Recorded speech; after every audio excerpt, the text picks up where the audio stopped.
حضرت حسین رضی اللہ تعالیٰ عنہ کا یزید سے کیا اختلاف تھا؟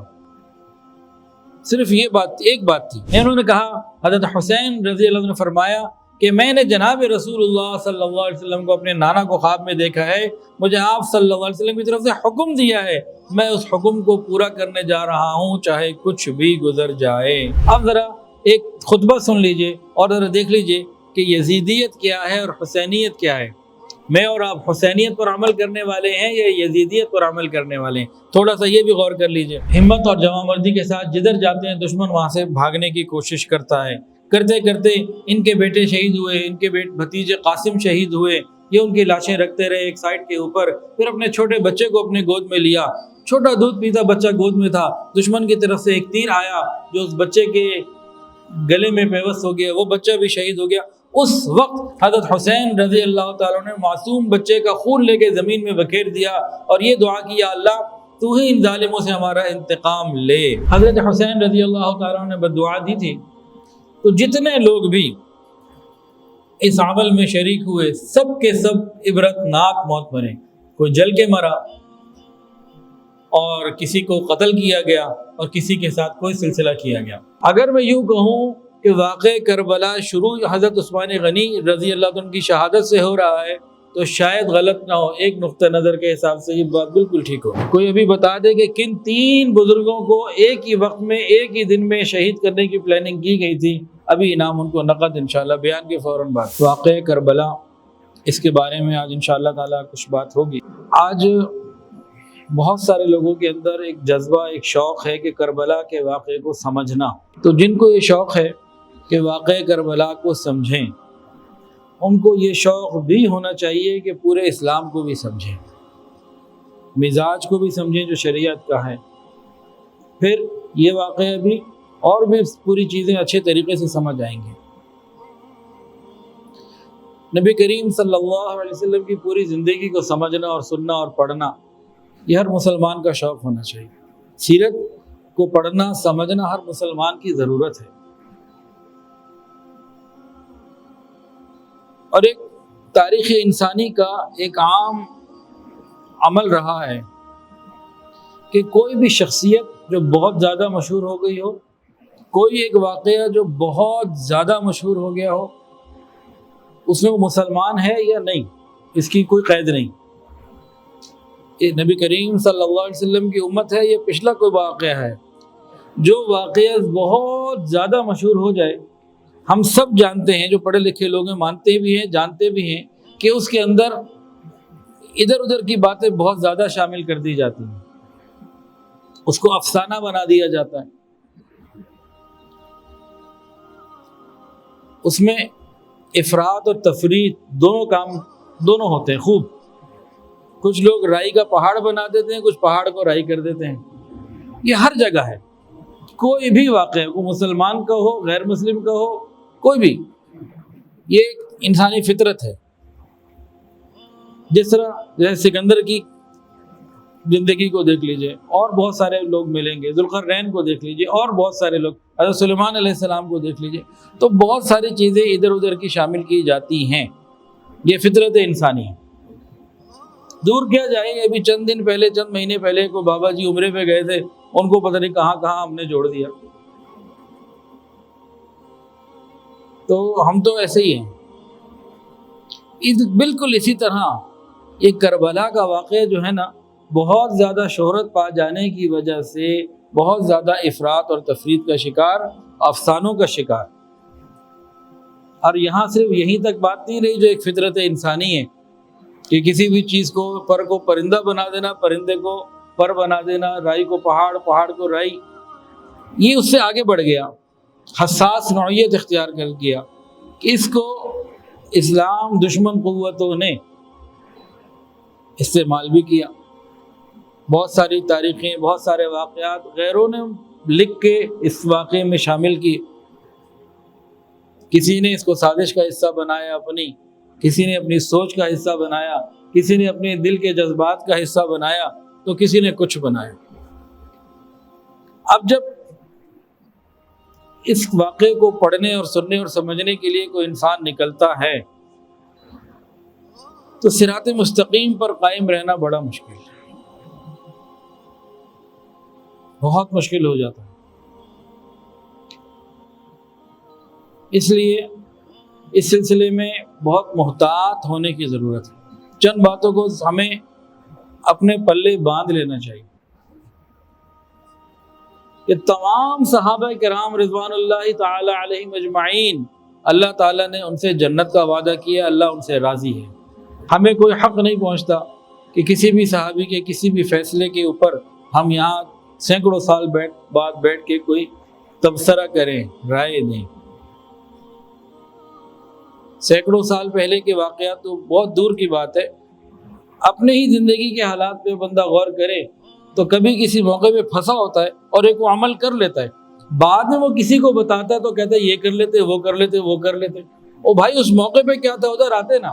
ہمیں حق نہیں پہنچتا کہ ہم 1400 سال پہلے ان مقدس ہستیوں کے بارے میں افراط اور تفرید کے کوئی عقیدے قائم کریں، کسی کے بارے میں ذرا سی بھی بات کریں۔ تمام صحابہ کرام رضوان اللہ تعالی علیہم اجمعین اللہ تعالیٰ کے مقبول ہیں اور ہم سب سے بہتر ہیں، ان سے جنت کا وعدہ ہے، مجھ سے آپ سے جنت کا وعدہ کوئی نہیں۔ ہمیں تو قیامت کے دن اپنے عمل کا حساب دینا ہوگا۔ حضرت محمد مصطفیٰ احمد مجتبیٰ سرکار دو عالم صلی اللہ علیہ وسلم نے اللہ تعالیٰ کا صحیح پیغام، شریعت کا صحیح مزاج اپنے ساتھیوں میں ڈالا تھا، صحابہ میں۔ پچھلا پورا بیان اسی کے اوپر ہے، اس کا ٹاپک ہے واقع کربلا، مزاج صحابہ کرام کی روشنی میں۔ صحابہ کا مزاج کیا تھا؟ نبی علیہ السلام نے جو دیا تھا وہ کیا مزاج تھا؟ کہ تم اللہ کے ہو، جو کچھ تمہارے پاس ہے اللہ کا دیا ہوا ہے، سب کچھ کو چھوڑ کے اللہ کی طرف جانا ہے۔ یہ زندگی عارضی ہے، ختم ہو جانے والی ہے۔ حق پر ڈٹے رہنا، حق کے لیے جان دینی پڑے جان دے دینا، مال دینا پڑے مال دے دینا، اس بات کی پرواہ نہ کرنا کہ مال کی جان کیا گیا اللہ کے راستے میں۔ یہ مزاج دیا تھا، اور نبی علیہ السلام نے ان کو شہادت کے فضائل بتائے تھے۔ جب صحابہ کرام میں سے کوئی شہید ہو رہا ہوتا تو بعض مرتبہ ان کی زبان سے نکلتا فزت ورب الکعبہ، رب کعبہ کی قسم میں کامیاب ہو گیا، یعنی جان دینے کو کامیابی سمجھتے تھے۔ ہمارے یہاں تو یہ تصور ہی نہیں ہے۔ تو نبی علیہ السلام نے ان کو یہ سمجھا دیا تھا۔ تو جب جس صحابی کو ضرورت کوئی موقع پیش آیا ایسا جان دینے کا، مال دینے کا، انہوں نے سب کچھ قربان کیا، کسی چیز کی پرواہ نہیں۔ اور کربلا کا واقعہ یہ ان تمام واقعات کا ایک تسلسل ہے۔ جب غار حرا سے نبی علیہ السلام نے آواز بلند کی قولوا لا الہ الا اللہ تفلحوا، باتیں سنائی گئیں، پتھر مارے گئے، دشمنیاں ہو گئیں، رشتہ دار دشمن بن گئے، حتیٰ کہ مکہ شہر کو چھوڑ کے جانا پڑا۔ پھر بدر کا واقعہ پیش آیا، احد کا واقعہ پیش آیا، غزوہ خندق اور حنین پیش آئے، اور بڑے بڑے واقعات صلح حدیبیہ کے پیش آئے۔ یہ ان واقعات کا ایک تسلسل ہے جو دین اسلام کی ترویج میں مستقل بنیادوں پہ کہیں نہ کہیں آتے رہے۔ نبی کریم صلی اللہ علیہ وسلم کی وفات کے بعد، آپ کے پردہ فرما جانے کے بعد، حضرت ابوبکر صدیق رضی اللہ تعالیٰ خلیفہ بنے۔ اس وقت میں کچھ اختلافات ہوئے، خلیفہ ایک ہو یا دو، کیا مطلب؟ ایک انصاری اور ایک مہاجر، دو ہونے چاہیے۔ اگر ایک ہو تو وہ انصاری ہو یا مہاجر ہو۔ تو کئی چیزیں آئیں اور بھی کچھ اختلافات پیدا ہوئے، لیکن اس وقت کوئی سازشی کردار وہاں موجود نہیں تھا۔ سارے کے سارے نفوس اللہ رب العزت کے ساتھ جڑے ہوئے تھے، سب کے دل ایک تھے، خوف خدا سے معمور تھے، اور بلند تر مقاصد کے لیے ہر آدمی قربانی دینے کے لیے تیار ہو جاتا تھا۔ تو کئی اختلافات آئے۔ ایک بیان ہے آداب اختلاف، انشاءاللہ دوبارہ پھر کریں گے، تو جتنی دفعہ کرو اتنا ہی کم ہے۔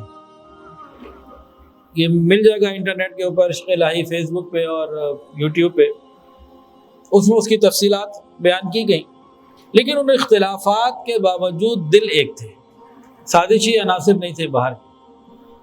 حضرت ابوبکر صدیق رضی اللہ عنہ کے زمانے میں اسلامی ریاست خلافت کی بنیاد پر قائم ہوئی اور یہ آگے بڑھی۔ حضرت عمر فاروق رضی اللہ تعالیٰ عنہ اسلام کا ایک مضبوط قلعہ تھے، اسلام پھیلتا چلا گیا، حدود بڑھتی چلی گئی اور دنیا فتح ہوتی چلی گئی۔ ان کے دور میں کچھ لوگ تھے یمامہ کے، بڑے اکھڑ مزاج اور ضدی قسم کے لوگ تھے۔ حضرت عمر فاروق رضی اللہ تعالیٰ نے بصرہ اور کوفہ یہ دو چھاونیاں بنائیں، ان کو وہاں بھیجا۔ یہ لڑنے جھگڑنے والے ضدی لوگ ہیں، یہ پھر ان کی ضد اور ان کی جو مزاج ہے یہ اسلام کے حق میں ادھر استعمال ہو، کفر کے ساتھ جنگ میں، تو چل پڑا وہ سلسلہ۔ حضرت عمر فاروق رضی اللہ عنہ بھی شہید ہوئے، اور ان کے بعد کون بنے خلیفہ بتائیں جی؟ سیدنا عثمان غنی رضی اللہ تعالیٰ عنہ، داماد رسول تھے یہ۔ پہلے دونوں نبی علیہ السلام کے سسر ہیں، آخری دونوں چاروں کے اندر داماد ہیں۔ حضرت عثمان غنی رضی اللہ عنہ خلیفہ بنے، اور اسلام کی حدود پھیلتی چلی گئیں، فتوحات ہوتی چلی گئیں، اور معاملے آگے بڑھتے چلے گئے۔ حضرت عثمان غنی رضی اللہ عنہ کا قتل، شہید جب آپ کو کیا گیا تو وہ کربلا کی نسبت کوئی کم اہم واقعہ نہیں تھا۔ اگر میں یوں کہوں کہ واقع کربلا شروع حضرت عثمان غنی رضی اللہ عنہ کی شہادت سے ہو رہا ہے تو شاید غلط نہ ہو، ایک نقطہ نظر کے حساب سے یہ بات بالکل ٹھیک ہوگی کہ سازشیوں نے، خارجیوں نے، دشمنوں نے جو سازش حضرت عثمان غنی رضی اللہ تعالیٰ عنہ کی شہادت کے لیے آئی، مدینہ کے اندر رہتے ہوئے وہی پھر آگے بڑھتے ہوئے مختلف جنگوں کا ذریعہ بنی، جنگ جمل کا، صفین کا، نہروان کا، اور مختلف بڑے بڑے اختلافات کا ذریعہ وہ سازشیں بنی، اور یہی سازش جا کے کربلا کے اوپر اس نے اپنا الگ رنگ دکھایا۔ حضرت عثمان غنی رضی اللہ تعالی عنہ کی شہادت ایک بہت بڑی سازش اور فتنے کا ذریعہ سازش تھی، اور اس کے بعد فتنوں کا وہ دروازہ کھلا امت کے اوپر ان کی شہادت سے، جو آج تک واللہ العظیم بند نہیں ہوا، آج تک بند نہیں ہوا۔ حضرت علی رضی اللہ عنہ کا جو دور تھا حضرت عثمان کے فوراً بعد کا تھا، چند سالہ وہ دور ہے۔ اس دور میں کیا ہوا؟ اس دور میں خانہ جنگی ہی رہی، وہ سازشوں کا شکار ہی رہے حضرت علی رضی اللہ تعالی عنہ، جنہوں نے حضرت حسن یا حضرت حسین کو تکلیفیں پہنچائی، حضرت حسین کو شہید کیا، انہوں نے حضرت علی کو بھی بڑا تنگ کیا ہوا تھا۔ دشمن روح بدل بدل کے، سازشوں کے چہرے نقاب بدل بدل کے آتا رہا۔ حضرت علی رضی اللہ تعالیٰ عنہ انتظار کرتے تھے کب موت آئے گی، کب ان سے میری جان چھوٹے۔ اگر ایک ایک حالات کی تفصیل میں جائیں تو یہ تو بہت لمبی ڈیٹیل ہو جائے گی۔ تو حضرت علی رضی اللہ تعالیٰ عنہ نے بھی تکلیف کے اندر وقت گزارا۔ حضرت علی رضی اللہ عنہ کو جب شہید کیا گیا، یہ بات توجہ سے سنیے گا، اس کو کربلا سے جوڑیے گا، اپنے عقیدے سے اپنے دل دماغ میں بٹھا لیجئے گا، سمجھنے والی بات ہے۔ جب دشمنان اسلام نے، خوارج تھے اور اس طرح جو تھے، ان کے کئی نام، کئی ان کے طبقے ہیں، جس دن حضرت علی رضی اللہ تعالیٰ کو شہید کیا گیا، رمضان کا مہینہ اور 21 رمضان، ایسے ہی ہے جی۔ اس دن دشمنوں نے صرف ان کے لیے پلاننگ نہیں کی تھی، ہم سب کو حضرت علی کا تو پتہ ہے، اگلی بات پتہ ہی کسی کو نہیں، الا ماشاء اللہ۔ کوئی ابھی بتا دے کہ کن 3 بزرگوں کو ایک ہی وقت میں، ایک ہی دن میں شہید کرنے کی پلاننگ کی گئی تھی؟ ابھی انعام ان کو نقد انشاءاللہ بیان کے فوراً بعد۔ میں تو نام پوچھ رہا ہوں نا، مجھے وہ نام بتائے کوئی آدمی تو ابھی بیان کے فوراً بعد انشاءاللہ انعام۔ ہاں 3 نام تھے، تینوں کے لیے ایک ہی وقت میں حملہ ہوا، دشمن ایک جگہ بیٹھا، ایک منٹ، دشمن ایک جگہ بیٹھا، کیا کیا جائے؟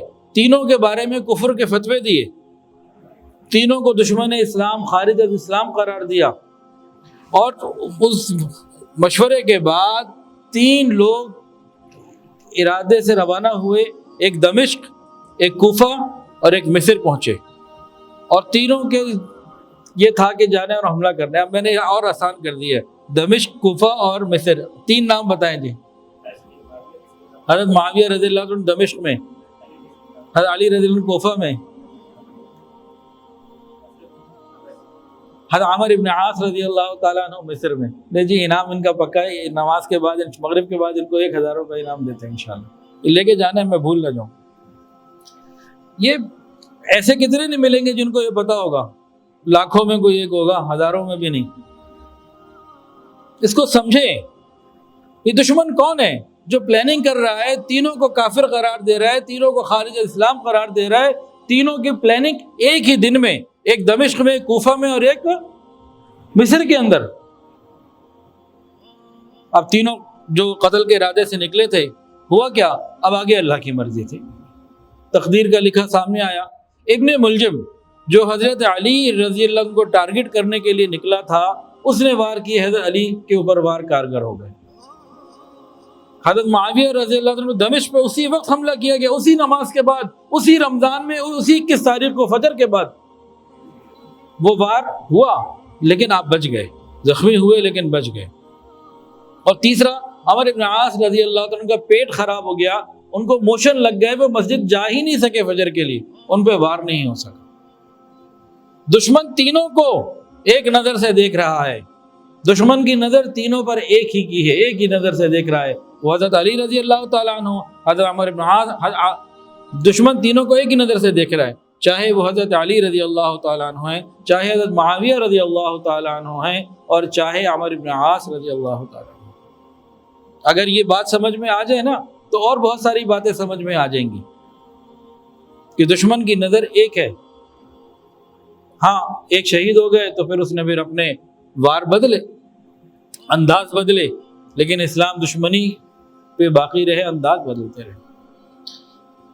حضرت علی رضی اللہ عنہ جب زخمی ہو چکے تھے، پوچھا آپ کے بعد حضرت حسن کو خلیفہ بنا دیں؟ انہوں نے کہا نہ میں یہ کہہ رہا کہ بناؤ، نہ میں منع کر رہا، مسلمانوں کا معاملہ ہے، آپس میں طے کرو، نہ میں اس کی وصیت کر رہا ہوں، نہ تمہیں منع کرتا ہوں، آپس میں طے کرو۔ پھر لوگوں نے حسن رضی اللہ عنہ کو خلیفہ بنا دیا، پھر سازشی کردار چلتے رہے، معاملات آتے رہے، اور حضرت حسن رضی اللہ تعالیٰ عنہ نے اپنی رضا اور رغبت سے رسول اللہ صلی اللہ علیہ وسلم کی پیشن گوئی کے عین مطابق حضرت معاویہ رضی اللہ عنہ کے حق میں دستبردار ہو گئے، خلافت ان کو دے دی۔ جیسے ہی خلافت ان کو دے کے پیچھے ہٹیں تو حضرت حسن کے لیے سازشی عناصر نے کیا کیا جملے بولے، کوئی وہ بتا سکتا ہے؟ رسول اللہ صلی اللہ علیہ وسلم کے نواسے کے لیے، جنت کے سردار کے لیے امت نے کیا کیا بولا، کوئی بتا سکتا ہے؟ امیر الکافرین، امیر المنافقین، عار المؤمنین، نعوذ باللہ، جنت کے سردار کے لیے یہ لقب امت نے بولے۔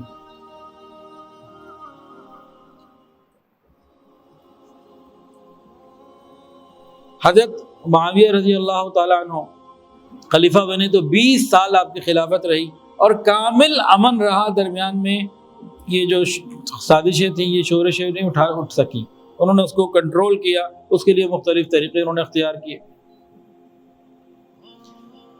پہلے 3 خلفاء جو تھے ان کے زمانے میں حدود اسلامیہ پھیلتی چلی گئیں، فتوحات ہوتی گئیں۔ حضرت علی رضی اللہ عنہ کے زمانے میں خانہ جنگی تھی تو وہ عمل رک گیا۔ اب حضرت معاویہ رضی اللہ عنہ جب خلیفہ بنے تو خانہ جنگی ختم ہوئی، تو پھر آگے کام شروع ہو گیا ترقی کا، فتوحات کا۔ پھر حضرت معاویہ رضی اللہ عنہ کے انتقال کے بعد خلافت یزید کا معاملہ پیش آیا۔ اس کے واقعے کو انشاءاللہ میں ابھی کچھ عرض کرتا ہوں۔ یہاں ایک بات اور سمجھنے کی ضرورت ہے ہمیں۔ حضرت حسین رضی اللہ تعالیٰ عنہ کا یزید سے کیا اختلاف تھا؟ صرف یہ بات، ایک بات تھی، صرف ایک بات ہے، بہت چھوٹی بات نہیں تھی، بات بہت بڑی ہے، بہت بڑا اسلام کا خلافت ایک معاملہ ہے، مسئلہ ہے۔ صرف ایک بات تھی کہ حضرت حسین رضی اللہ تعالی عنہ یزید کو خلافت کا اہل نہیں سمجھتے تھے، اس کے علاوہ اور کوئی اہم بات نہیں تھی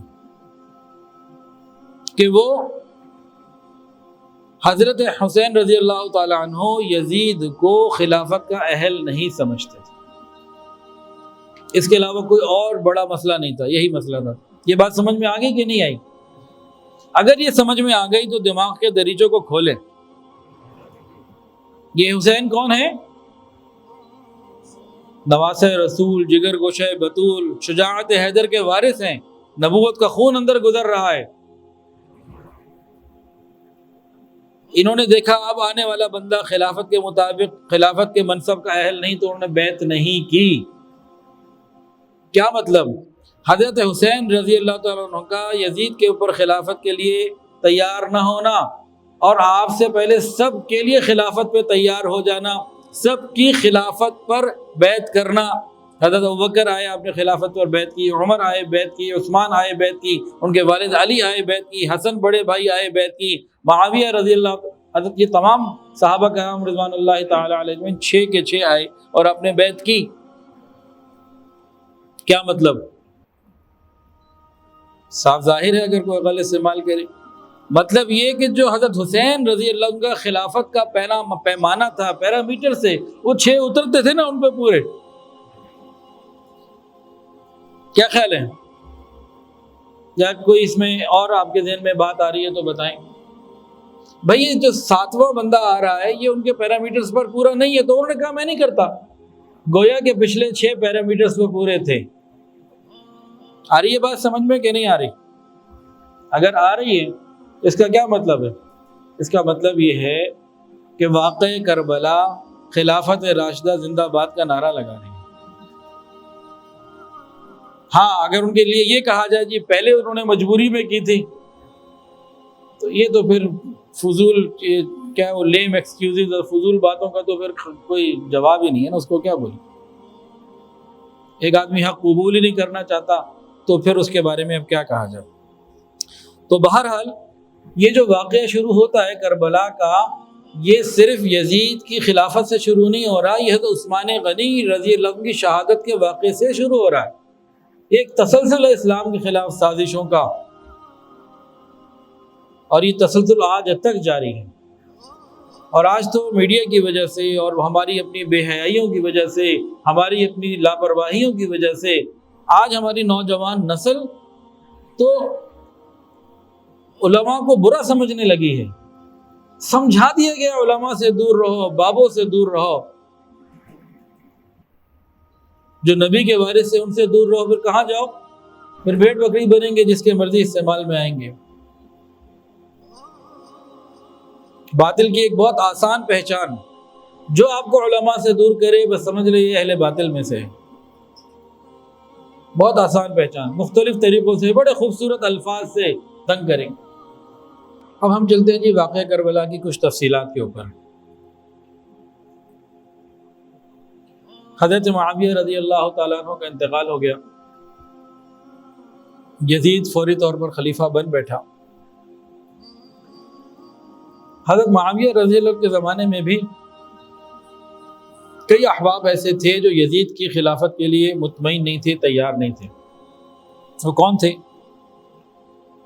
عبد الرحمن بن ابو بکر رضی اللہ تعالیٰ عنہ، حضرت عبداللہ بن عمر رضی اللہ تعالیٰ عنہما، عبداللہ بن زبیر رضی اللہ تعالیٰ عنہما، حضرت حسین بن علی رضی اللہ تعالیٰ عنہما۔ یہ 4 بڑے بڑے نام تھے، چند اور بھی تھے۔ عبد الرحمن بن ابی بکر کا تو انتقال ہو گیا تھا جب یزید خلیفہ بنا۔ خود حضرت معاویہ بھی مدینہ آئے تھے اور ان لوگوں سے بات چیت بھی کی تھی، تو انہوں نے کہا کہ نہیں یہ بات ہمیں آپ کی سمجھ میں نہیں آتی، منع کر دیا۔ خیر چلتا رہا معاملہ، حضرت عمر معاویہ رضی اللہ عنہ کا انتقال ہو گیا، یزید خلیفہ بنا۔ یزید نے خلیفہ بنتے ہی مکہ کے گورنر کو اور مدینہ طیبہ کے گورنر کو کہا کہ ان لوگوں کو جو ہے نا وہ میری بیعت کے اوپر تیار کرو۔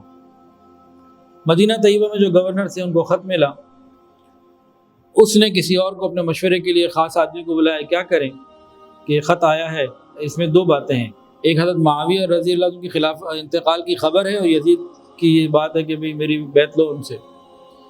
تو اس نے مشورہ دیا کہ دیکھو ان لوگوں کو بلاؤ، حضرت حسین رضی اللہ عنہ کو، عبداللہ بن زبیر رضی اللہ عنہ کو بلاؤ۔ ابھی حضرت امیر معاویہ کی انتقال کی خبر مدینہ میں کسی کو نہیں پہنچی ہے، ان کو ترغیب دو، سمجھاؤ، یہ بیعت کر لیں تو بہت اچھا، نہیں تو پھر ان کے ساتھ کوئی سخت عمل ہم کرتے ہیں۔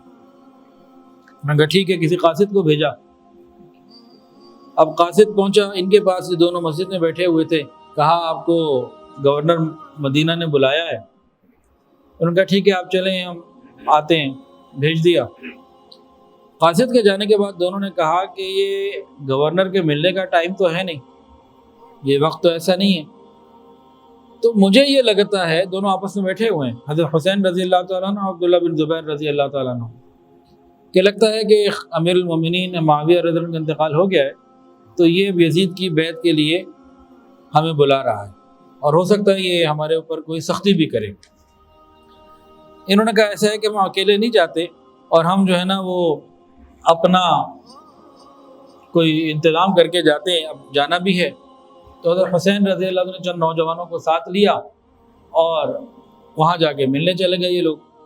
انہوں نے کہا کہ بھی بات یہ ہے کہ امیر المومنین کا انتقال ہو چکا, اب آپ فوری طور پر یزید کے اوپر بیعت کر لیں تو ٹھیک ہے, نہیں تو پھر ہم کچھ سختی کر سکتے ہیں.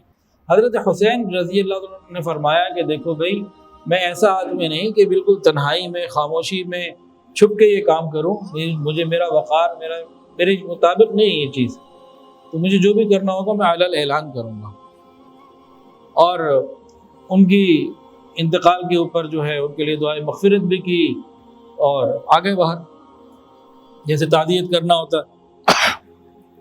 جیسے ہی باہر آئے تو یہ دونوں حضرات فوری طور پر راتوں رات مدینہ طیبہ چھوڑ کے مکہ مکرمہ روانہ ہو گئے دونوں, کیونکہ یہ بیعت تو کرنا نہیں چاہتے تھے, اس کو سمجھتے تھے کہ یہ ٹھیک نہیں ہے.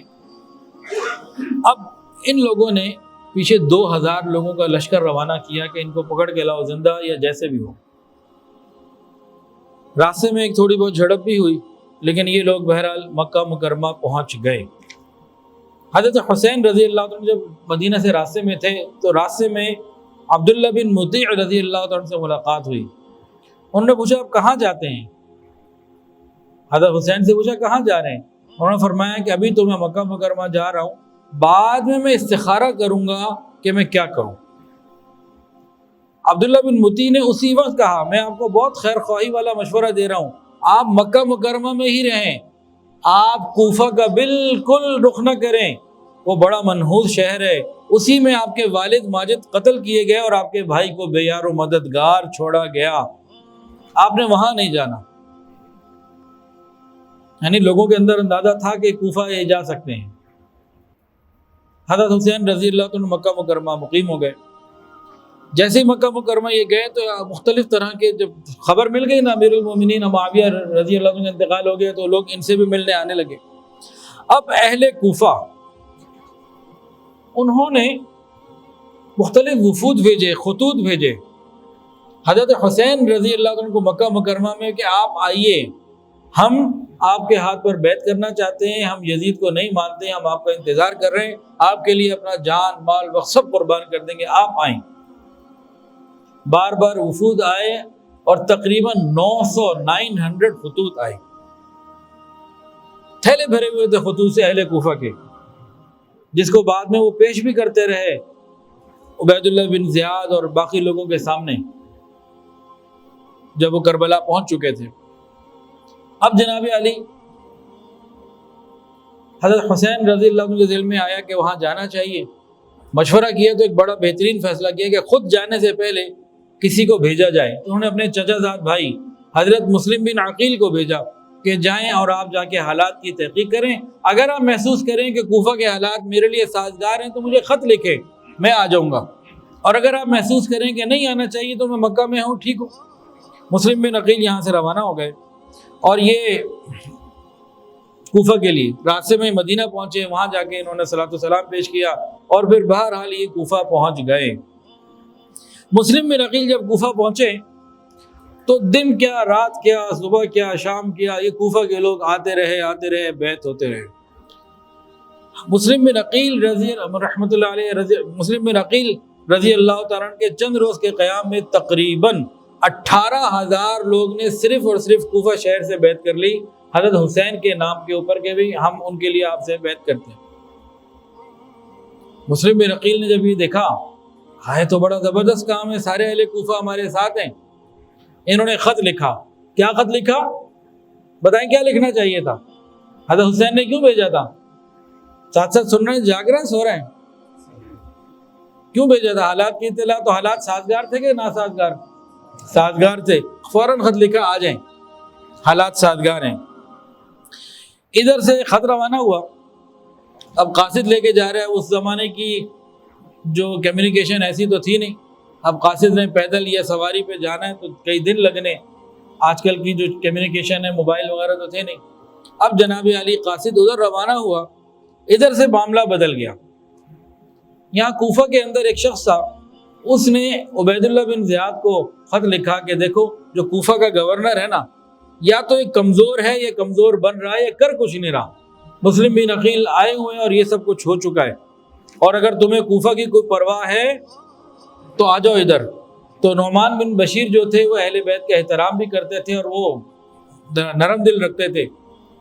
ادھر سے کیا ہوا، تو یزید کو کہا، تو یزید نے یہ خط یزید کو بھیجا گیا، تو یزید نے کوفہ کے اوپر عبید اللہ بن زیاد کو گورنر بنا کے بھیجا، کوفہ کا بھی اور بصرے کا بھی، اور کہا فوراً جاؤ مسلم بن عقیل کو گرفتار کرو اور قتل کر دو اور وہاں کے حاکم بن جاؤ۔ ادھر حضرت حسین رضی اللہ عنہ نے اہل بصرہ کو ایک خط لکھا کہ بھئی تم لوگ میری خلافت کے لیے تیار ہو جاؤ، میں تمہیں دعوت دیتا ہوں کتاب اللہ اور سنت رسول اللہ کی۔ اب یہ خط وہاں کے لوگوں کو پہنچا، انہی لوگوں میں سے کسی نے جا کے ابن زیاد کو بتا دیا کہ یہ خط آیا، تو قاصد کو بھی قتل کر دیا گیا اور لوگوں کو بھی دھمکا دیا گیا کہ اگر کسی نے، ابن زیاد نے کہا میری مخالفت کی تو اس کے ساتھ پھر میرا اعلان جنگ ہے۔ اب ابن زیاد جو ہے نا، عبید اللہ بن زیاد، یہ اپنے ساتھ مسلم بن عمر باہلی اور شریک بن عور کو لے کے کوفہ پہنچا۔ اب کوفہ میں اندر صورتحال یہ ہے کہ مسلم بن عقیل رضی اللہ تعالیٰ نے خط بھیجا ہوا ہے حضرت حسین کو بلانے کے لیے۔ کوفہ والے 18,000 لوگ اور مستقل آئے چلے جا رہے تھے، یہ بیعت ہو چکے تھے۔ اب یہ سب انتظار میں تھے کہ حضرت حسین آئیں تو ہم ان کے سامنے بیعت ہوں اور ان کے ساتھ خلافت کے لیے لڑیں اور مریں، سب کچھ کریں، جنگ کریں، ہر طرح کی قربانی کے لیے تیار تھے۔ اب یہ انتظار میں کس کے تھے؟ حضرت حسین کے۔ ادھر سے آیا کون؟ عبید اللہ بن زیاد۔ اکثر لوگوں نے حضرت حسین کو دیکھا نہیں ہوا تھا۔ جب دیکھا کہ عبید اللہ بن زیاد آ رہا ہے تو سب یہ سمجھے کہ رسول اللہ صلی اللہ علیہ وسلم کے نواسے حضرت حسین آ رہے ہیں، اور باقاعدہ عبید اللہ بن زیاد کا استقبال حضرت حسین سمجھ کے ان لوگوں نے کیا۔ اب جہاں جائیں لوگ ان کو کہیں کہ جی مرحبا بکا یا ابن رسول اللہ، کہ اللہ کے نبی کے بیٹے آپ کو مرحبا، مبارک ہو۔ عبید اللہ بن زیاد جدھر سے دیکھتا ہو تو سمجھتا کہ بھئی یہ تو حالات بدل گئے، تو سارے کا سارا ہاتھ سے نکل گیا یزید کے ہاتھ سے۔ اب یہ نعمان بن بشیر جو والی تھے کوفہ کے، ان کے جو محل تھا، عمارت تھی، وہاں پہ چلے گئے، وہ انہوں نے دروازہ بند کیا ہوا تھا۔ یہ وہاں جا کے کہنے لگا میں ابن زیاد ہوں، مجھے یزید نے بھیجا، دروازہ کھولو۔ ابھی دروازہ کھول کے اندر گیا، کہا کہ آج کے بعد تو میں یہاں کا ہوں حکمران، تو میں معزول کر دیا گیا۔ اب اگلے دن فجر کے بعد ابن زیاد نے بھرپور طریقے سے جو ہے نا ایک خطبہ دیا اور لوگوں کو کہا جو میری اطاعت کرے گا میں اس کے لیے مہربان، اور جو مخالفت کرے گا میں اس کے لیے عذاب علیم، میں اس کے لیے عذاب بن کر آیا ہوں۔ اب اہل کوفہ جو ہے نا ڈر کھانے لگے۔ ادھر مسلم بن عقیل جو آئے ہوئے تھے نا، یہ جناب علی مختار بن ابی عبید کے گھر میں تھے۔ ان کو خبر ملی ابن زیاد کے گورنر بننے کی اور صبح اس خطبے کی، تو وہاں سے سیدھا اٹھے، ان کا اب تو میری مخبری ہونے والی ہے، تو سیدھا اٹھے اور گئے ہانی بن عروہ کے پاس، اور ہانی بن عروہ کے گھر کے باہر جا کے دروازہ نوک کیا۔ ہانی بن عروہ نے ان کو دیکھا تو پریشان، پوچھا جی خیریت سے آئے؟ کہا تمہارے گھر میں پناہ لینے کے لیے آیا ہوں۔ حالات کو تو وہ جانتا تھا ہانی بن عروہ، کہا اگر آپ میرے دروازے تک نہ آ گئے ہوتے تو میں اتنا بڑا بوجھ اٹھانے کے لیے کبھی تیار نہ ہوتا۔ آپ جانتے ہیں کہ میرے لیے کتنا بڑا بوجھ ہے یہ، لیکن اب آ چکے ہیں، مروت کے خلاف ہے کہ میں آپ کو واپس بھیجوں، اگر آپ پہلے پوچھتے تو میں آپ کو اندر نہ آنے دیتا۔ اب اس نے پناہ دے دی۔ ادھر ابن زیاد اس چکر میں تھا کہ بھئی کسی طرح پتہ لگے مسلم بن عقیل ہیں کہاں پہ، تلاش جاری کی۔ اس نے اپنے خاص دوست کو بلایا، اس کو 3000 درہم دیے، کہا جاؤ بھی تلاش کرو۔ اب یہ ابن زیاد کا دوست مسلم بن عقیل کی دوستی کے روپ میں ان کو تلاش کرے۔ اب یہ لوگوں کو کہے جو خاص پتہ لگا کہ بھئی یہ بندہ اس کا تعلق ہو سکتا ہے، اہم بندہ ہے، کہ بھئی میرے پاس کچھ پیسے ہیں۔ ایک شخص ہے، ان کا نام تھا مسلم بن عوزجہ صدی، کہا کہ میرے پاس 3000 درہم ہیں اور میں اہل بیت سے بڑی محبت رکھتا ہوں، اور مسلم بن عقیل رضی اللہ عنہ کو میں دینا چاہتا ہوں تاکہ وہ اپنے کاموں میں استعمال کریں اور اللہ تعالیٰ خلافت تیار کرے، کام کرے۔ اس طرح کی باتیں کی۔ تو بھئی تم کون ہو؟ کہ میں فلانی جگہ سے آیا ہوں، کوئی باتیں کی۔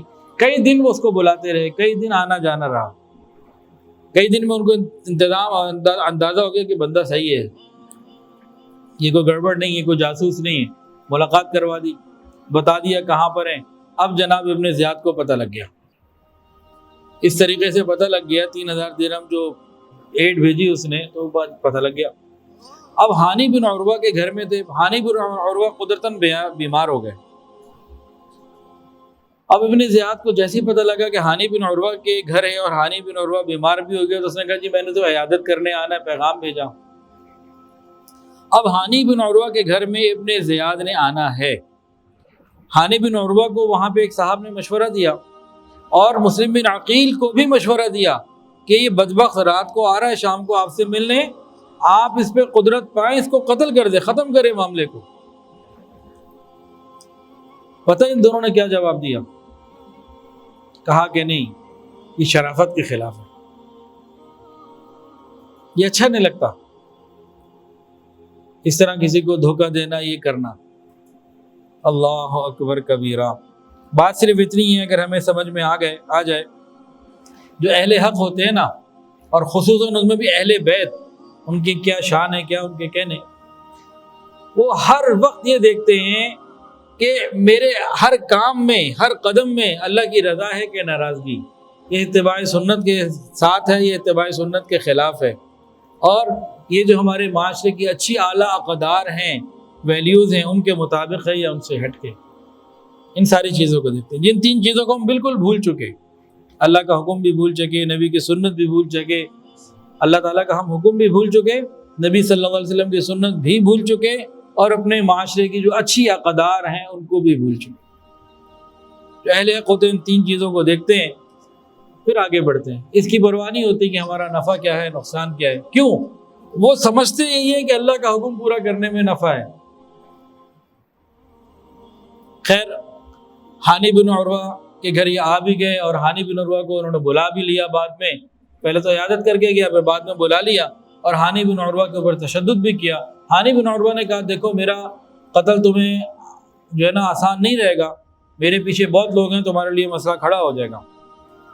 ادھر شہر میں اطلاع ہو گئی کہ ہانی بن عروہ کو قتل کر دیا، تو ہانی بن عروہ کے بہت سارے حامی ابن زیاد کے محل کے آگے کھڑے ہو گئے، اور ابن زیاد نے دیکھا کہ اس وقت حالات ایسے نہیں ہیں، تو ابن زیاد نے ہانی بن عروہ کو چھوڑ دیا۔ اب ہانی بن عروہ کو اس نے چھوڑ دیا، اور یہ لوگ جمع ہونے شروع ہو گئے، 4000 لوگ جمع ہو گئے۔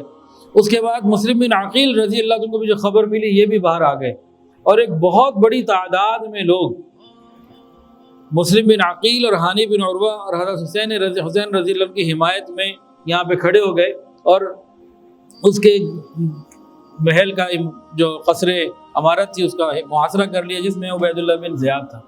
اس کے بعد بمشکل 100 لوگ تھے، بمشکل، اس سے بھی کم تھے، کچھ پولیس والے تھے، اور باقی بڑے بڑے سردار اور علاقے کے بڑے بڑے لوگ تھے، اور عوام ساری ادھر خلاف ہو چکی تھی۔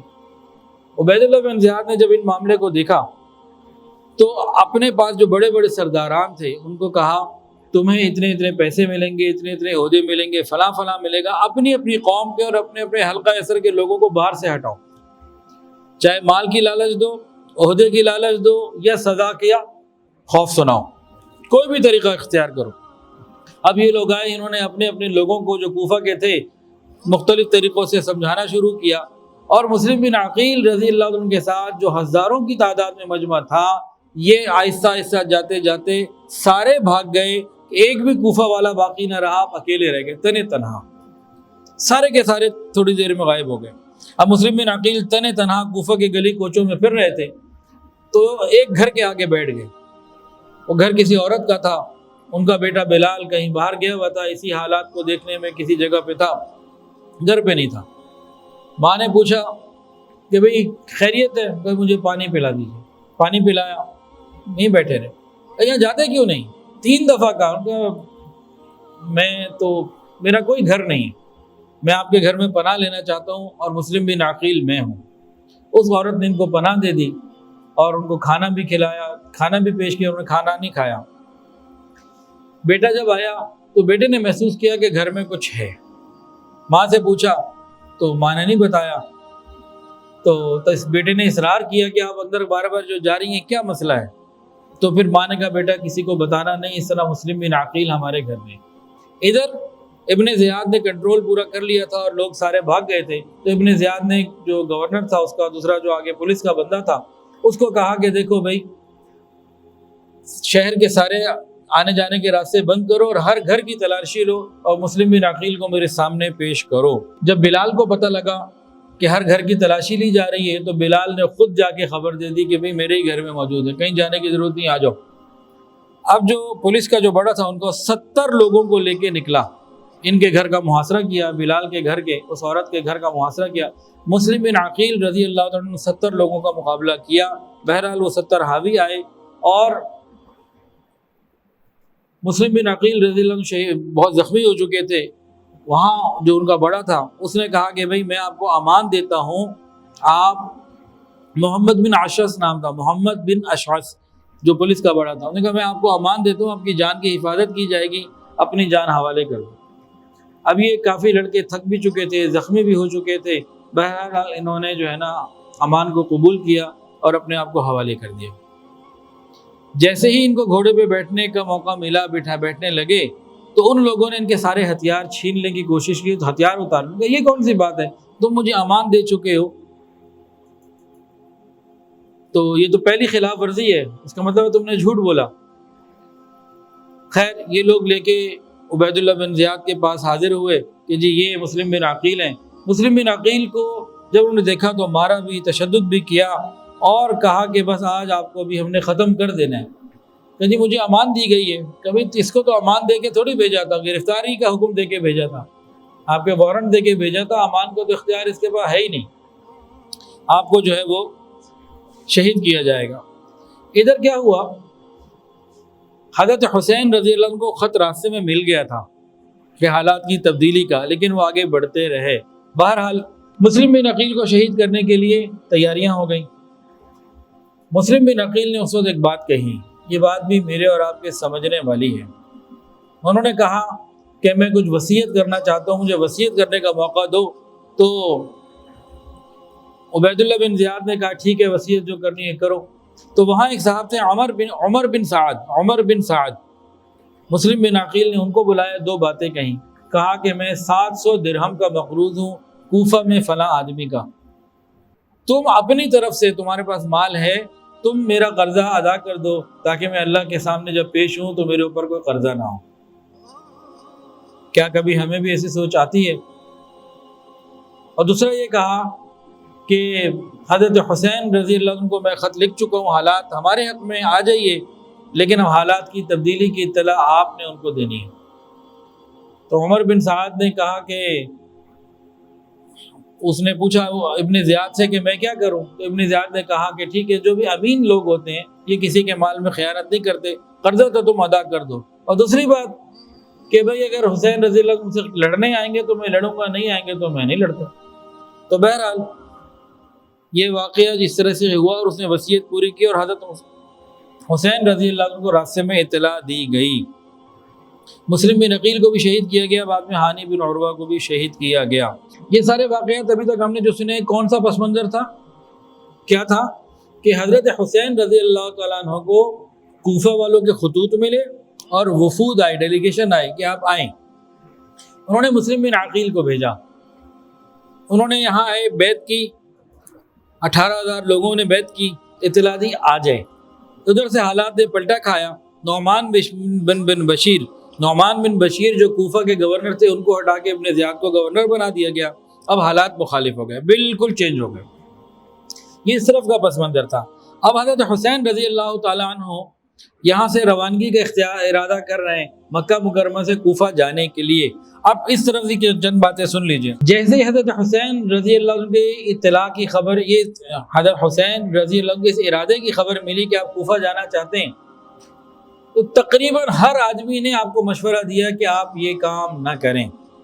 عمر بن عبد الرحمن حاضر ہوئے اور کہا ہم ایسے شہر میں جا رہے ہیں جہاں یزید کے حکام موجود ہیں، ان کے پاس مال ہے، لوگ عام طور سے درہم اور دینار کے بندے ہوتے ہیں، مجھے خطرہ ہے کہ یہی لوگ آپ کے خلاف نہ آ جائیں جنہوں نے آپ سے وعدے کیے اور بلایا ہے، یقیناً ان کے دل آپ سے ملے ہوئے ہیں لیکن تلواریں ان کے ساتھ ملی ہوئی ہیں۔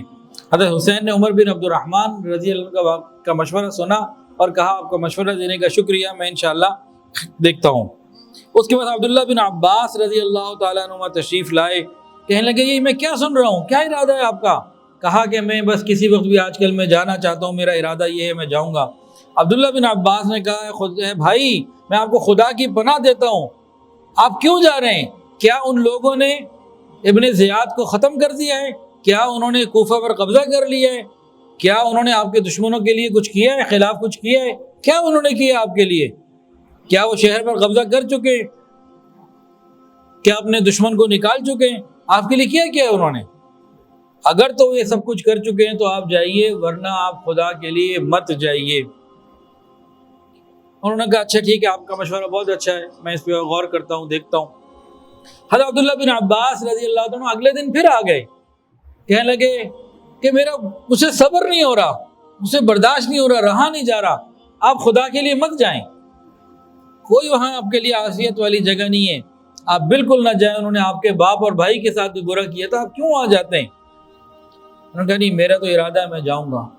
تو حضرت عبداللہ بن عباس رضی اللہ عنہ نے آخری بات یہ کہ اچھا اگر جانا ہی ٹھہرا، آپ جانا ہی چاہتے ہیں تو خدا کے واسطے بچوں کو اور عورتوں کو نہ لے کے جائیں، خالی مرد حضرات چلے جائیں، ایسا نہ ہو کہ آپ کو بھی اسی طرح بچوں کے سامنے عورتوں کے سامنے شہید کر دیا جائے جیسے عثمان غنی رضی اللہ عنہ کو بچوں کے سامنے شہید کر دیا گیا تھا۔ حضرت عثمان غنی رضی اللہ تعالیٰ عنہ، حضرت حسین رضی اللہ تعالیٰ عنہ یہ طے کر چکے تھے کہ مجھے جانا ہے، مشورے آتے رہے لیکن آپ نے کسی مشورے کو جو ہے نا نہیں سنا، بس آپ نے کہا کہ مجھے جانا ہے، مجھے اسی میں خیر نظر آتی ہے۔ راستے میں ہی آ رہے تھے تو ایک شاعر ملا، بڑا مشہور شاعر ہے فرزوق۔ حضرت حسین کو اس نے دیکھا، پوچھا آپ کہاں جا رہے ہیں؟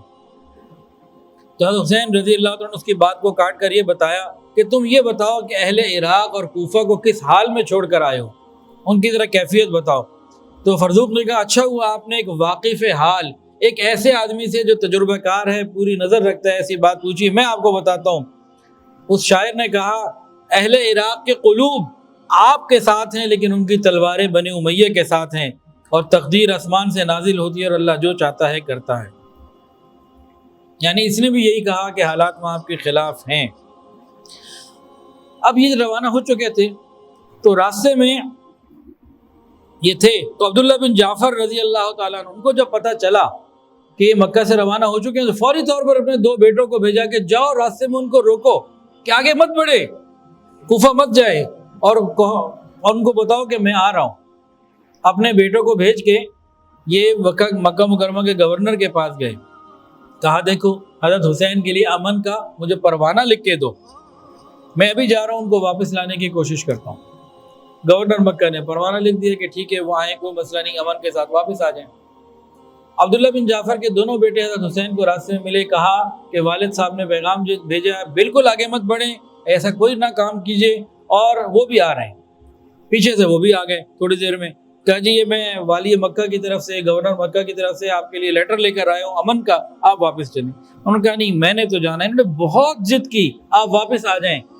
تو ان کو ایک عجیب بات بتائی حضرت حسین رضی اللہ تعالیٰ عنہ، انہوں نے کہا حضرت حسین رضی اللہ عنہ نے فرمایا کہ میں نے جناب رسول اللہ صلی اللہ علیہ وسلم کو اپنے نانا کو خواب میں دیکھا ہے، مجھے آپ صلی اللہ علیہ وسلم کی طرف سے حکم دیا ہے، میں اس حکم کو پورا کرنے جا رہا ہوں چاہے کچھ بھی گزر جائے۔ اب انہوں نے پوچھا عبداللہ بن جعفر نے کہ بھئی وہ کون سا خواب ہے، کیا اس کی تفصیل ہے، وہ تو بتائے۔ انہوں نے کہا اللہ کی قسم وہ نہ کبھی بتایا ہے کسی کو، نہ میں بتاؤں گا، ہاں میں جا رہا ہوں۔ اب یہ چلتے چلے جا رہے ہیں، ہر آدمی ان کو مشورہ دے رہا ہے کہ آپ نہ جائیں، لیکن یہ آگے بڑھتے چلے گئے۔ ادھر ابن زیاد کو پتہ لگا وہ آ رہے ہیں تو انہوں نے 1000 لوگوں کا لشکر بھیجا آپ کو روکنے کے لیے، ابن نمیر کی قیادت کے اندر۔ راستے میں عبداللہ بن مطیع بھی ملے، انہوں نے بھی کہا کہ آپ آگے نہ بڑھیں، واپس چلے جائیں۔ اور آگے جا کے ان کو ایک جگہ جب یہ پہنچے تھے مقام زیالہ، وہاں پر پتہ لگا کہ مسلم بن عقیل بھی شہید کر دیے گئے ہیں۔ اب یہاں پر کئی مشورے ہوئے، بار بار مشورے آگے نہ بڑھیں۔ جب ان کو فائنلی مسلم بن عقیل کی شہادت کی خبر بھی مل گئی تو اب حضرت حسین رضی اللہ تعالیٰ عنہ نے سوچا اور ان کے ساتھیوں نے سوچا کہ ہاں واپسی کے بارے میں مشورہ کرنا چاہیے۔ جیسے یہ مشورہ ہونے لگا تو مسلم بن عقیل کے بیٹے عبداللہ بن عقیل اور مسلم بن عقیل کے رشتہ دار جو آپ کے ان 72 لوگوں میں سے تھے، ان کا نہیں، ہم تو بدلہ لینے جائیں گے، قصاص کے لیے جائیں گے، ہم واپس جا ہی نہیں سکتے، اب ہمیں جانا ہی جانا ہے۔ کچھ نے کہا کہ نہیں، ہمیں واپس جانا چاہیے، یہ آپ کے جو لشکر کے ساتھی تھے۔ اور مسلم بن عقیل کے خاندان والوں نے کہا نہیں، سوال ہی پیدا نہیں ہو تو ہم نے بدلہ لینے جانا ہے اپنے باپ کا، اپنے بڑوں کا۔ پھر ایک تیسری رائے بھی آئی حضرت حسین رضی اللہ عنہ کے اس لشکر کے اندر سے، کہا کہ بھئی مسلم بن عقیل ہیں، آپ تو حضرت حسین ہیں، آپ کی بات کچھ اور ہے، آپ جب جائیں گے تو اہل کوفہ آپ کے ساتھ ہی ہوں گے۔ ایک یہ بات بھی آئی۔ بہرحال حضرت حسین رضی اللہ عنہ کو یہ بات مروت کے خلاف معلوم ہوئی کہ اب میں یہاں سے واپس جاؤں، کہ جب پہ مسلم بن عقیل کے گھر والے کہہ رہے ہیں کہ آگے جانا ہے، تو یہ لوگ بہرحال آگے چلیں۔ یہ لوگ جب آگے آ رہے تھے نا تو بہت سارے لوگ ان کے ساتھ ملتے چلے گئے، یہ قافلہ بڑھتا چلا گیا، راستے کے عرب لوگ، بدو لوگ، مختلف لوگ ملتے چلے گئے۔ لیکن جب وہاں سے لشکر آنے لگے، حضرت حسین رضی اللہ عنہ نے سب کو جمع کر کے کہا کہ دیکھو، کوئی اگر جانا چاہتا ہے واپس چلا جائے، آگے مقابلہ دشمن سے سخت ہوگا۔ تو جتنے سارے آئے تھے نا بعد میں سارے بھاگ گئے، ایک بھی باقی نہ رہا، اور جو مکہ سے 72 لوگ ساتھ آئے تھے وہی ساتھ رہے، اس کے علاوہ راستے میں آنے والے سارے کے سارے جتنے بھی تھے سارے بھاگ گئے۔ حضرت حسین رضی اللہ عنہ آگے جا رہے تو ایک دن راستے میں دوپہر کے وقت ان کو ایک لشکر نظر آیا، 1000 گھوڑے کے اوپر حر بن یزید یہ آیا، مقابلے کے لیے ابن زیاد نے بھیجا تھا۔ حضرت حسین نے اپنے ساتھیوں کو کہا کہ اپنے جانوروں کو خوب پانی پلا کے سیراب کر لو، خود بھی پانی پی لو، اور جناب اب یہ دونوں لشکر آپ نے سامنے ہوئے، حتیٰ کہ ظہر کی نماز کا وقت آ گیا، اذان دی گئی۔ حضرت حسین رضی اللہ تعالیٰ عنہ نے دشمن فوج کو خطبہ سنانے کی بات بتانے کے لیے خطبہ دیا، فرمایا اے لوگو، میں اللہ تعالیٰ کے سامنے اور تمہارے سامنے اپنا عذر رکھتا ہوں کہ میں نے اس وقت تک یہاں آنے کا ارادہ نہیں کیا تھا جب تک تمہارے بے شمار خطوط اور بہت سے وفود میرے پاس نہیں پہنچے، جن میں کہا گیا تھا کہ آپ ہی ہمارے امیر ہیں، آپ آئیں، اللہ آپ کو ہمارے لیے ہدایت کا ذریعہ بنائے۔ تمہارے بلانے پر میں آیا ہوں، تمہارے بلانے پر میں آیا ہوں، اگر تم اپنے وعدوں پر قائم ہو تو پھر میں آگے بڑھتا ہوں، اور اگر تمہاری رائے بدل گئی ہے اور میرا آنا تمہیں برا لگتا ہے تو میں واپس چلا جاتا ہوں۔ تقریر کی، سب خاموش ہو گئے۔ پھر نماز کا جب وقت ہوا، پوچھا بھئی اپنی نماز الگ پڑھو گے کہ ہمارے ساتھ پڑھو گے؟ انہوں نے کہا آپ کے پیچھے نماز پڑھیں گے۔ حضرت حسین رضی اللہ عنہ نماز پڑھائی اور دشمنوں نے بھی آپ کے پیچھے نماز پڑھی۔ پھر عصر کی نماز بھی اسی طریقے سے ہوئی، اور اس وقت حر بن یزید نے کہا آپ کن خطوط کی بات کر رہے ہیں، کون سے وفد آپ کے پاس آئے تھے؟ تو انہوں نے کہا کہ 2 تھیلے میرے پاس بھرے ہوئے ہیں، تمہیں لوگوں کے خطوط ہیں، کوفہ والوں کے۔ انہوں نے کہا بھئی وہ میں نے نہیں بھیجے، مجھے اس کی کوئی خبر نہیں ہے کہ آپ کو کس نے خط بھیجے کس نے نہیں بھیجے، مجھے تو حکم ہے میں آپ کو رکنے دوں، میں آپ کو روکوں۔ اب حر بن یزید اہل بیت کی قدر بھی کرتا تھا، ادھر سے مجبور بھی تھا گورنمنٹ کی طرف سے، کہا کہ دیکھیں بھئی ہمیں تو حکم یہ آپ کوفہ کی طرف بڑھیں گے، ہم قتل کریں گے، ہم لڑائی کریں گے، مدینہ میں آپ کو جانے دے نہیں سکتا، وہ میرے اختیار سے باہر ہے، آپ ایسا کوئی راستہ اختیار کر لیں جو نہ مدینہ جائے نہ کوفہ کی طرف ہے، کوئی اور راستہ اختیار کر لیں تاکہ بات ذرا لمبی ہو اور کچھ بڑے کوئی راستہ ایسا بن جائے اور میں کوئی اور بات کروں۔ ادھر سے حضرت حسین رضی اللہ تعالیٰ نے کہا کہ بھئی دیکھو ایسا خط ان کو بھیج دو کہ میں واپس جانے کے لیے بھی تیار ہوں۔ ادھر سے پھر یہ آیا کہ نہیں، ابھی کے ابھی لڑائی ہونی چاہیے۔ اب ذرا ایک خطبہ سن لیجئے اور ذرا دیکھ لیجئے کہ یزیدیت کیا ہے اور حسینیت کیا ہے، میں اور آپ حسینیت پر عمل کرنے والے ہیں یا یزیدیت پر عمل کرنے والے ہیں، تھوڑا سا یہ بھی غور کر لیجئے۔ حضرت حسین رضی اللہ عنہ نے فرمایا، تیسرا خطبہ جب دیا، اے لوگو، رسول اللہ صلی اللہ علیہ وسلم نے ارشاد فرمایا جو شخص کسی ایسے بادشاہ کو دیکھے جو اللہ تعالیٰ کے حرام کو حلال سمجھے اور اللہ تعالیٰ کے عہد کو توڑے، اللہ تعالیٰ کے حکموں کو توڑے، سنت رسول اللہ کی مخالفت کرے، اللہ کے بندوں کے ساتھ ظلم کا معاملہ کرے، برائی کی مدد کرے، اور اگر کوئی شخص ایسے شخص کی مدد کر رہا ہے اور اس کے ساتھ ہے، اس کو ووٹ دے رہا ہے، اس کے ساتھ کسی بھی طریقے سے اس کے قول اور فعل کی مخالفت نہیں کر رہا، تو وہ جرم میں برابر کا شریک ہے۔ ہمارے معاشرے میں کیا ہو رہا ہے؟ اب یہ آگے بڑھ رہے تھے آہستہ آہستہ، تو راستے میں ایک شخص آئے، ترما بن عدی۔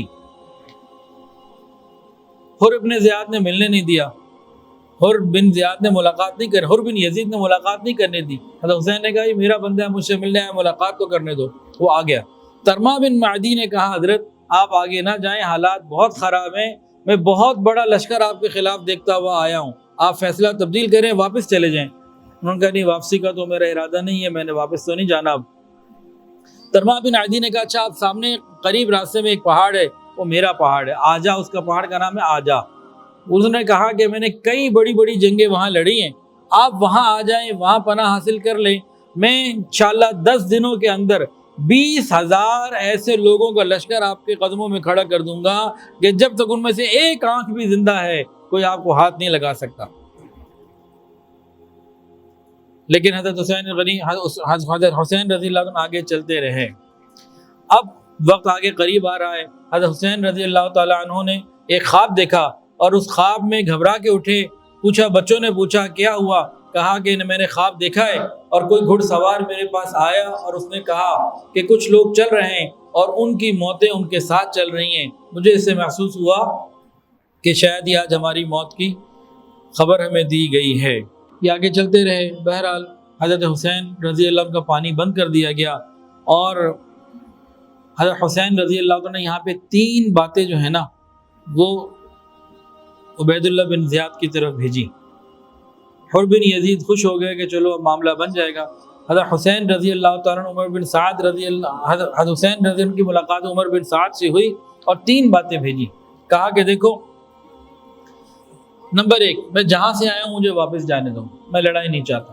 نمبر 2، یزید کے ساتھ مجھے 1 to 1 مقابلہ کرنے دو، میں وہ مقابلہ میں اس سے بات چیت کر لیتا ہوں۔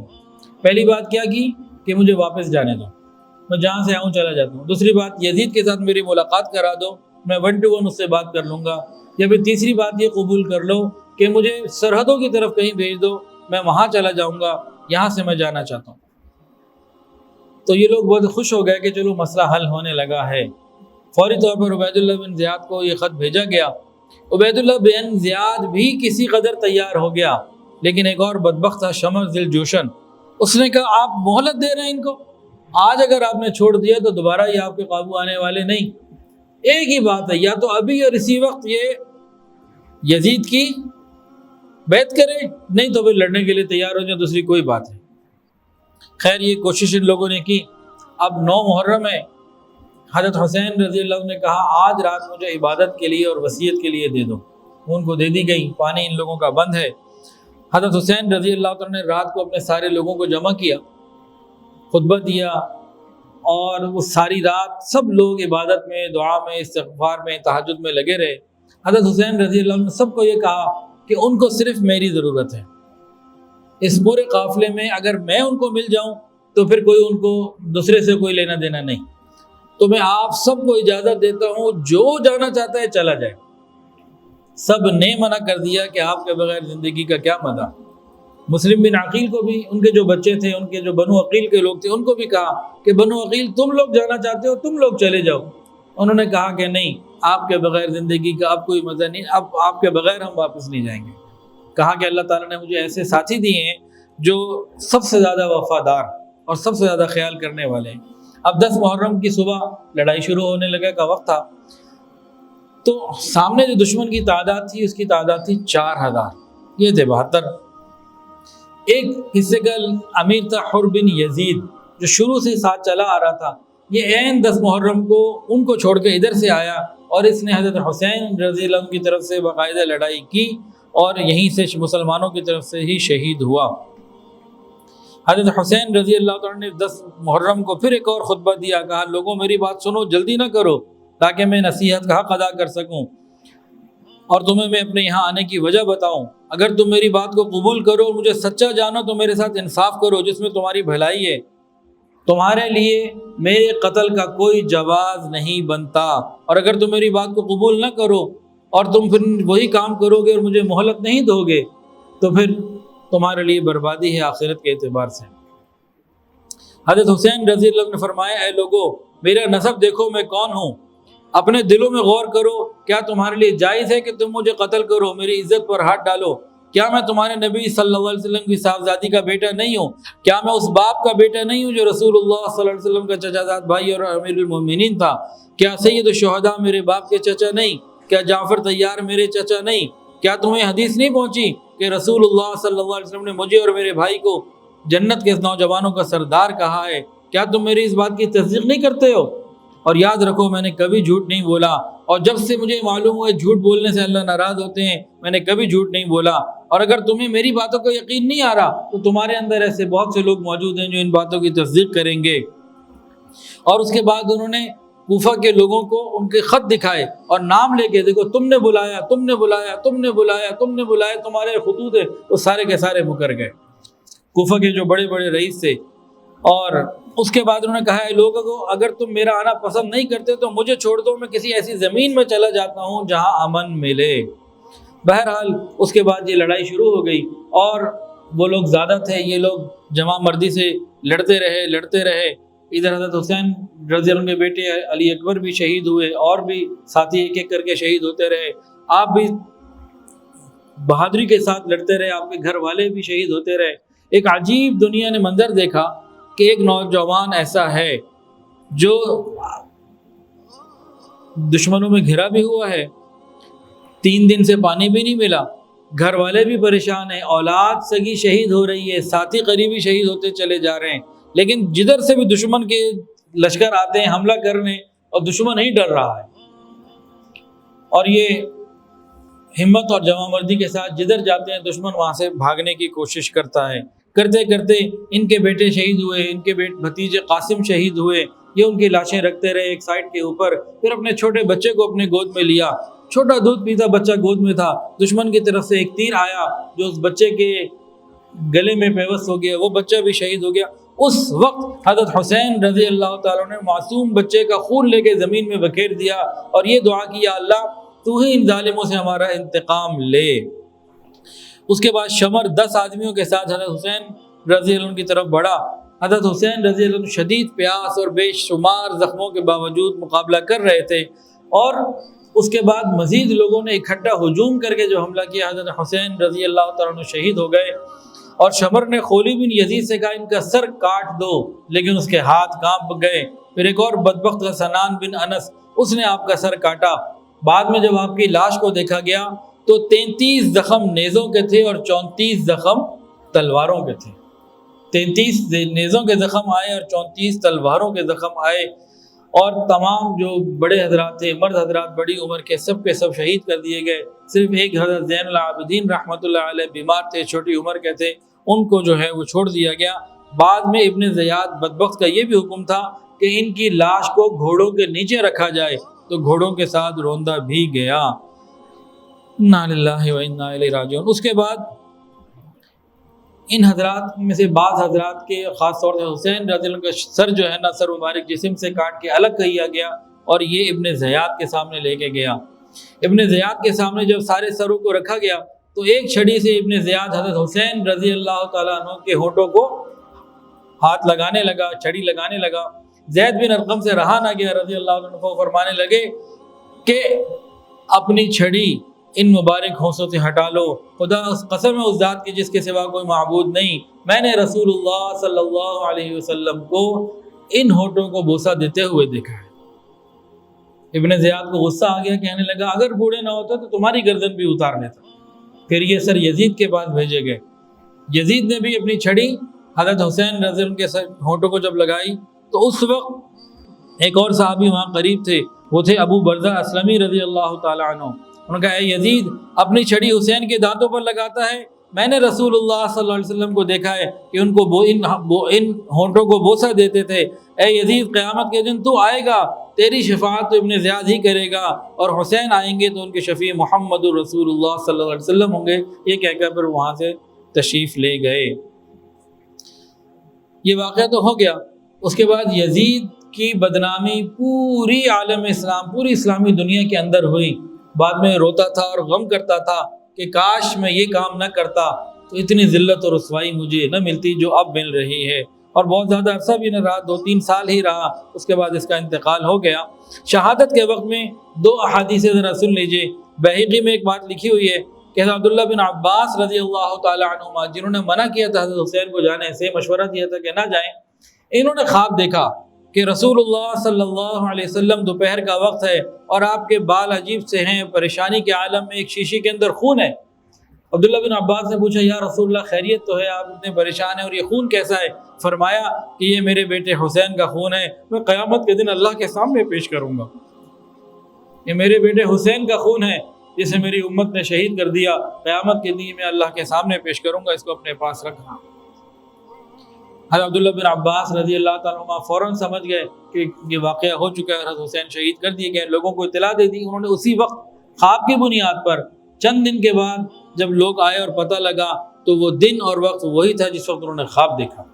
ایک خواب انہوں نے دیکھا، اور دوسرا ترمذی کی روایت ہے کہ ایک روز ام سلمہ رضی اللہ عنہ کے پاس ایک خاتون گئی، دیکھا ام سلمہ رو رہی ہیں، پوچھا آپ کیوں رو رہی ہیں؟ کہا میں نے رسول اللہ صلی اللہ علیہ وسلم کو خواب میں اس طرح دیکھا ہے کہ آپ کے سر مبارک اور داڑھی مبارک پر مٹی پڑی ہوئی ہے۔ میں نے پوچھا یا رسول اللہ یہ کیا حال ہے؟ فرمایا کہ میں ابھی حسین کے قتل میں کربلا میں موجود تھا۔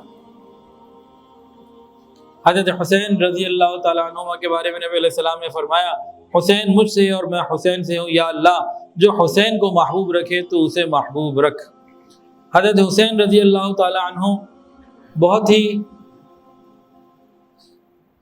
ذہین، نبی علیہ السلام کا مزاج سمجھنے والے تھے۔ ان کی ایک بات بڑی عجیب ہے، بہت ساری نصیحتیں تھیں، ایک نصیحت ان کی سن لیجئے۔ فرمایا اگر لوگ اپنی حاجات، پریشانیاں، تکلیفیں تمہارے پاس لے کر آ رہے ہیں تو اس کو تم اللہ کا انعام سمجھنا۔ اگر کوئی آ رہا ہے کہ میرے پاس غربت ہے، میرے پاس بجلی کے بل کے پیسے نہیں، میرے پاس بیماری ہے، اگر کوئی لوگ حاجات لے کے تمہاری طرف آتے ہیں، اس کو تم اللہ تعالیٰ کی نعمت سمجھنا، اسے پریشان نہ ہونا۔ اگر تم اس نعمت سے پریشان ہو گئے، اللہ تعالیٰ نعمت کو بدل دے گا، تم اپنی حاجات لے کے لوگوں کے پاس جایا کرو۔ یہ ان لوگوں کو نصیحت کی جن کے پاس اللہ نے مال عطا کیا ہوا ہے۔ حضرت حسین رضی اللہ تعالیٰ نے بددعا دی تھی، تو جتنے لوگ بھی اس عمل میں شریک ہوئے سب کے سب عبرتناک موت مرے، کوئی جل کے مرا اور کسی کو قتل کیا گیا اور کسی کے ساتھ کوئی سلسلہ کیا گیا۔ تو جتنے بھی لوگ تھے جنہوں نے حضرت حسین رضی اللہ تعالیٰ عنہ کو اور اہل بیت کو شہید کیا کربلا کے موقع پہ، ہر ایک کے ساتھ بڑا عبرتناک مقام ہوا، مسئلہ کیا گیا۔ ابن جوزی نے کہا کہ ایک شخص نے دعوت کی، مجلس میں ذکر چلا کہ حضرت حسین کے قتل میں جو بھی شریک ہو اس کو دنیا میں جلدی سزا مل گئی۔ اس نے کہا بالکل غلط ہے، میں خود ان کے قتل میں شریک تھا، میرا تو کچھ نہیں ہوا۔ یہ شخص اپنے گھر گیا اور چراغ کی بتی درست کر رہا تھا تو بس وہی چراغ اس کے اوپر گرا اور یہ جل کے مر گیا۔ اور جس نے حضرت حسین رضی اللہ عنہ کے تیر مارا اور پانی نہیں پینے دیا، اس پر اللہ تعالیٰ نے ایسی پیاس مسلط کر دی کہ بجھتی نہ تھی، جتنا مرضی پانی پی لے اور پیاس سے ہی تڑپتا رہتا تھا، یہاں تک کہ پیٹ پھٹ گیا اور مر گیا۔ اور جس نے حضرت حسین رضی اللہ عنہ کے سر مبارک کو اپنے گھوڑے کی گردن میں لٹکایا تھا، بعد میں دیکھا گیا کہ اس کا منہ تارکول کی طرح کالا ہو گیا۔ لوگوں نے پوچھا تم تو بہت خوبصورت ہے، کہا کہ جس دن سے یہ سر میں نے گھوڑے کی گردن میں لٹکایا، جب ذات کو ذرا سونے لگتا ہوں 2 آدمی میرا بازو پکڑتے ہیں اور مجھے ایک دہکتی ہوئی آگ پر لے جاتے ہیں، اس کی وجہ سے میرا چہرہ کالا ہو گیا، پھر اسی حالت میں یہ مر گیا۔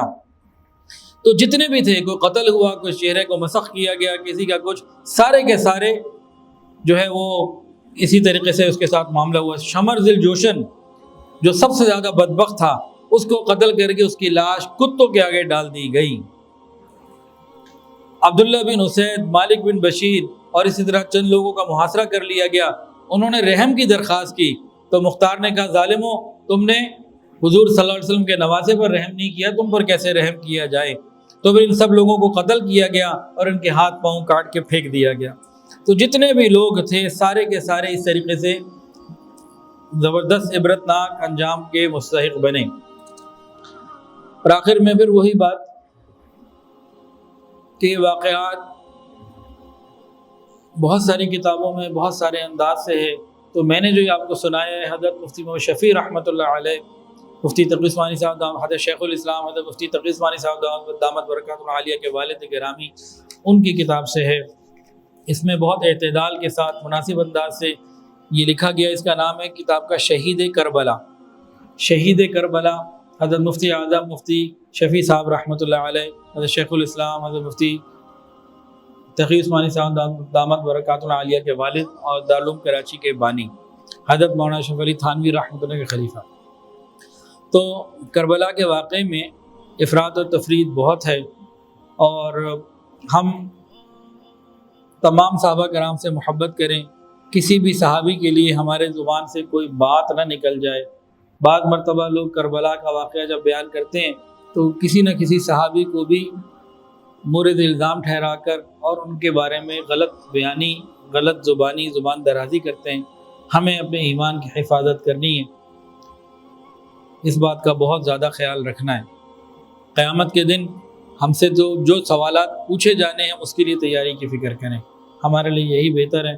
وآخر دعوانا ان الحمدللہ رب العالمین۔ ویڈیو کے نیچے سبسکرائب کے بٹن پہ کلک کریں، بیل کے آئیکن پہ کلک کیجئے تاکہ ہر نئی ویڈیو کی نوٹیفیکیشن آپ کو مل جائے۔